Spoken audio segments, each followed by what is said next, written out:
C'est Bah, pour moi, moi, c'est comme ça que je le définis. Après, il y a plusieurs formes de troubles alimentaires. Voilà, ça peut être de la simple obsession alimentaire à des crises de boulimie, à de l'anorexie.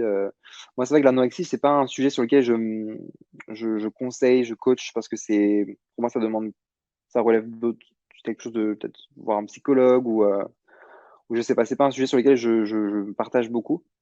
Mais ça peut aussi être de l'orthorexie, comme je vous ai parlé. Mais en tous les cas, quand vous avez un trouble alimentaire, vous avez une relation à la nourriture qui est pas normale, en fait. Moi, ça peut souvent un peu choquer quand je dis mangeur normal et mangeur anormal. Ça peut se dire, attends, mais moi, je suis pas normal, c'est un peu péjoratif. Mais en fait, je pense que c'est la première étape si on veut s'en sortir, c'est de reconnaître que nos comportements alimentaires, ils sont pas forcément normaux. Pour moi, quelqu'un qui est normal, un mangeur normal, c'est juste quelqu'un pour qui la nourriture, elle a sa juste fonction dans sa vie. Ça veut dire que bah, c'est un carburant, c'est sa médecine, c'est une source de plaisir parfois. Et je sais pas, c'est des bons souvenirs. Voilà, la nourriture, c'est juste un carburant je mange et je repasse à autre chose. Je mange et je reprends ma vie normalement et voilà, ça dicte pas ma vie.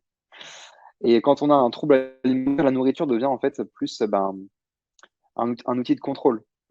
Ou alors on sent que la nourriture a le pouvoir sur nous. C'est qu'on peut même pas dire non à un cookie ou on peut pas s'empêcher de finir un paquet entier compulsivement, manger en cachette, à l'abri des regards. Ça ressemble plus à ça.